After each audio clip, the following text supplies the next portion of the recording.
আসসালামু আলাইকুম। ব্লাউজার একাডেমির পক্ষ থেকে সবাইকে শুভেচ্ছা।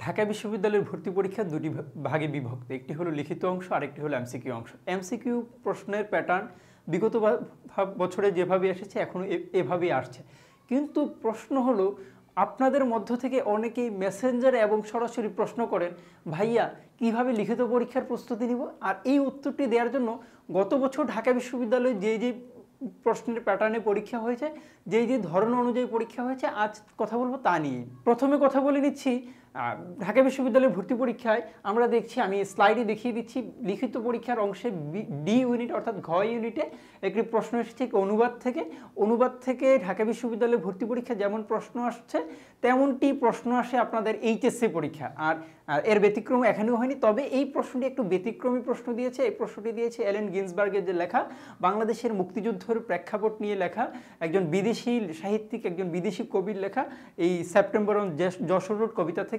এই কবিতাটি থেকে প্রশ্ন এসেছে, অর্থাৎ আমি এখানে আপনাকে এই প্রশ্নটি দেখানোর মানেই হলো যে এরকম অনুবাদ থেকে প্রশ্ন আসতে পারে আপনার এইচএসসির যে ইংরেজি ফার্স্ট পার্ট বইয়ে লেখা আছে, যে আপনাদের যে 7ই মার্চের ভাষণ বা এরকম মুক্তিযুদ্ধ ভিত্তিক কোনো ঘটনা বা বাংলাদেশের স্বাধীনতার 50 বছর নিয়ে কোনো লেখা, এরকম কোনো লেখার অনুবাদ আসতে পারে। অর্থাৎ আপনাকে অনুবাদ নিয়ে একটা ভালো প্রস্তুতি রাখতে হবে। তাহলে সুবিধা দুইভাবে, একটা হলো আপনি ইংরেজিতে ভালো করবেন, দ্বিতীয়ত বাংলায় ভালো করবেন। এই দুইটা ভালো করার জন্য আপনাকে অনুবাদে দক্ষতা অর্জন করা লাগবে, আর এই লিখিত পরীক্ষায় অনুবাদে দক্ষতা অর্জন করলে আপনাকে সহায়তা করবে। দ্বিতীয় স্লাইডটিতে আমি এখানে লেখা আছে শুধুমাত্র শুদ্ধ রূপ লিখুন, অর্থাৎ আপনি যখন একটি শব্দকে দেখবেন শব্দটি শুদ্ধ নাকি অশুদ্ধ, আপনি যখন একটি বাক্যকে দেখবেন বাক্যটি কি শুদ্ধ নাকি অশুদ্ধ, এটি আপনাকে নির্ণয় করতে দেওয়া হবে। এবার আসি ঢাকা বিশ্ববিদ্যালয়ের ভর্তি পরীক্ষায় কিভাবে প্রশ্ন এসেছে শুদ্ধ রূপ থেকে। একটি লেখা আমাদের সামনে ভেসে উঠেছে, সে লেখাটি হলো পাকিস্তান প্রতিষ্ঠা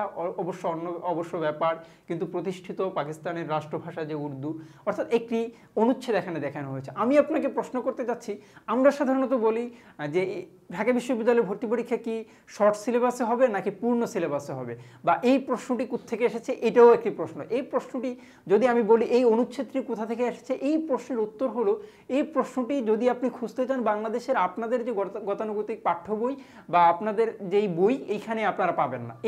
এই অনুচ্ছেদটি মূলত এসেছে সিরাজুল ইসলাম চৌধুরীর বাংলাদেশের যে স্বাধীনতার ইতিহাস, যে মুক্তিযুদ্ধের ইতিহাস, এখান থেকে একটি লেখা, এই অনুচ্ছেদ থেকে এই প্রশ্নটি এসেছে। আর আপনাকে এই অনুচ্ছেদের শুদ্ধ রূপ লিখতে হবে। দ্বিতীয় স্লাইডটিতে আমরা দেখতে পাচ্ছি এখানে এসেছে কাদের কেবলমাত্র কাতর রব তুলে, অর্থাৎ দেখেন কেবল আর মাত্র একসাথে লেখা যায় না, অর্থাৎ এখানে একটু অশুদ্ধকরণের ব্যাপার আছে।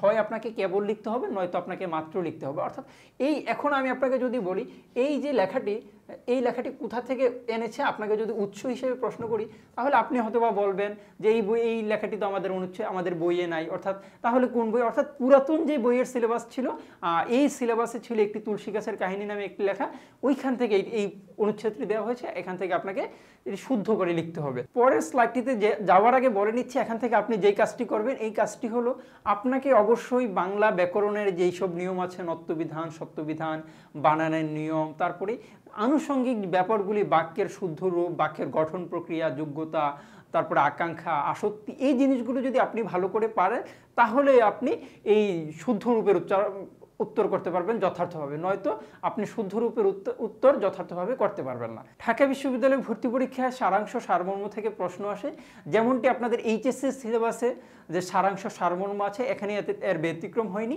এবার আসি সারমর্ম থেকে কেমন প্রশ্ন এসেছে। তাই আমি মেনে নিই সেই নিন্দার কথা, আমার সুরের অপূর্ণতা, আমার কবিতা জানি আমি, অর্থাৎ এই যেই কবিতাটি দেখছি, এই কবিতাংশটির সারমর্ম জানতে চেয়েছে।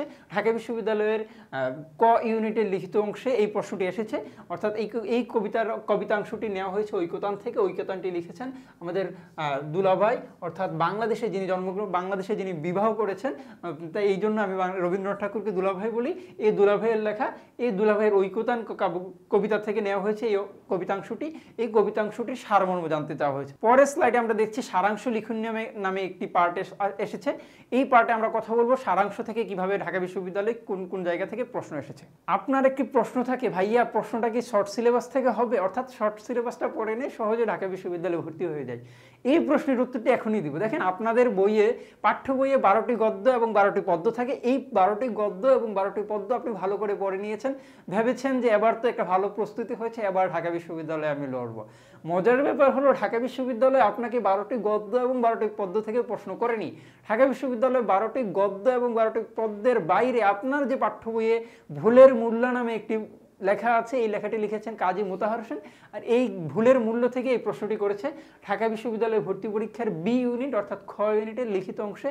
এখানে প্রশ্ন এসেছে, এই অংশটির আপনার সারাংশ জানতে চেয়েছে, অর্থাৎ আপনাকে 12টি গদ্য এবং 12টি পদ্যের বাইরেও কিছু অংশ পড়ে রাখতে হবে, যেখান থেকে ঢাকা বিশ্ববিদ্যালয়ের শিক্ষকরা প্রশ্ন করলে আপনি যথার্থভাবে উত্তর দিতে পারেন। পরের স্লাইডে বলা হয়েছে ভাব সম্প্রসারণ করো অনধিক 5 বাক্যে। আপনাকে এখানে যে জিনিসটি খেয়াল রাখা লাগবে, ঢাকা বিশ্ববিদ্যালয়ের ভর্তি পরীক্ষায় সবচেয়ে গুরুত্বের সাথে যে জিনিসটি খেয়াল রাখা লাগবে এটি হলো সময়। আপনি যদি সময়ের ব্যাপারে উদাসীন হন তাহলে আপনার ভর্তি পরীক্ষায় আপনি উদাসীন, এটাই বোঝা যায়। কারণ আপনি ভাব সম্প্রসারণ অনেক বেশি লিখতে পারেন। আমরা সাধারণত 1 পৃষ্ঠা 2 পৃষ্ঠা বা 3 পৃষ্ঠা আমাদের এইচএসসি পরীক্ষায় লিখি, কিন্তু আপনাকে বলা হয়েছে অনধিক 5 বাক্যে লেখার জন্য। অর্থাৎ এই 5 বাক্য লেখার জন্য আপনি 1 থেকে 2 মিনিট সময় নেবেন, বা এই 2 মিনিটের মধ্যে লেখা লাগবে। এবার আসি ভাব সম্প্রসারণ কি এসেছে ঢাকা বিশ্ববিদ্যালয়ে। ঢাকা বিশ্ববিদ্যালয়ে ভাব সম্প্রসারণ এসেছে আমার প্রিয় কবি সুকান্ত ভট্টাচার্যের এ বয়সে তাই নেই কোনো সংশয়, এদেশের বুকে 18 আসুক নেমে। এই অংশটির আপনার ভাব সম্প্রসারণ জানতে চেয়েছে। আপনাকে ভাব সম্প্রসারণের জন্য আপনার যে পাঠ্য বইয়ের কবিতার প্রত্যেকটি লাইনের ভাব সম্প্রসারণ করার মতো সক্ষমতা অর্জন করে যেতে হবে। পরের স্লাইডে বলা হয়েছে ঢাকা বিশ্ববিদ্যালয়ের ভর্তি পরীক্ষার ক ইউনিটে প্রশ্ন এসেছে স্বাধীনতা সুবর্ণ জয়ন্তী নিয়ে 5টি বাক্য লিখো। দেখেন আপনাকে আমি এই প্রশ্নটা সম্পর্কে বলতে গিয়ে বলবো আপনার প্রস্তুতিটা 2 দিকে হচ্ছে। প্রথমত হলো বাংলাদেশের স্বাধীনতার 50 বছর যখন পূর্তি হলো, আপনি বাংলাদেশের স্বাধীনতার 50 বছর সম্পর্কে কেমন জানেন? এই প্রশ্নটা যেমনটা সাধারণ জ্ঞানের সাথে যায় তেমনটা বাংলার বিরোচন অংশের সাথে যায়। অর্থাৎ আপনি বাংলা এবং সাধারণ জ্ঞানের সাথে সমভাবে দক্ষ কিনা এটাই প্রমাণ চাচ্ছে ঢাকা বিশ্ববিদ্যালয়। সুতরাং আপনাকে সমসাময়িক যে তত্ত্ব এই সম্পর্কে আপনাকে যথার্থ ধারণা রাখা লাগবে। ভাবছেন ব্যাকরণ থেকে প্রশ্ন আসে না, মুখস্থ অংশ থেকে প্রশ্ন আসে না, বিরোচন অংশ থেকে প্রশ্ন আসে না। আমি মাঝে মাঝেই বলি এক কথায় প্রকাশ, বাগধারা, পারিভাষিক শব্দ, বিপরীত শব্দ, সমার্থক শব্দ, এইগুলি আলাদা আলাদাভাবে সময় করে গুরুত্ব দিয়ে পড়বেন। ঠিক ঢাকা বিশ্ববিদ্যালয়ের ভর্তি পরীক্ষায় বিগত বছরেও ব্যতিক্রম হয়নি। এক্স্যাক্টলি আপনাকে প্রশ্নই করেছে নদী শব্দের 5টি সমার্থক শব্দ লিখেন। দেখেন ঢাকা বিশ্ববিদ্যালয়ে ভর্তি পরীক্ষায় আপনাকে লিখিত এবং এমসিকিউ এই দুটোর জন্য যুগপৎভাবে প্রস্তুতি নিতে হবে। কিভাবে প্রস্তুতি নেবেন? প্রথম কথা হলো আপনার যে নবম দশম শ্রেণীর ব্যাকরণ বইটি এটি যথার্থভাবে পড়বেন, আপনার পাঠ্য বইটি যথার্থভাবে পড়বেন, এইচএসসির পাঠ্য বইটি, সাহিত্য পাঠ্য বইটি, এবং আপনাকে বিরোচন অংশ অর্থাৎ এক কথায় প্রকাশ, বাগধারা, পারিভাষিক শব্দ, বিপরীত শব্দ, সমার্থক শব্দ, এই জিনিসগুলো যথার্থভাবে পড়তে হবে। আর সাধারণ জ্ঞানের যে সমসাময়িক ঘটনাবলী, এইগুলোর উপর যথার্থ জ্ঞান থাকলেই আপনি যথার্থভাবে লিখিত পরীক্ষায় অংশগ্রহণ করতে পারবেন। এরকম ঢাকা বিশ্ববিদ্যালয়ে ভর্তি পরীক্ষার বিভিন্ন অংশ নিয়ে গ্লোজার একাডেমির পক্ষ থেকে আরও ভিডিও আসবে। সে পর্যন্ত অপেক্ষায় থাকবেন। ভালো থাকবেন, সুস্থ থাকবেন। আসসালামু আলাইকুম।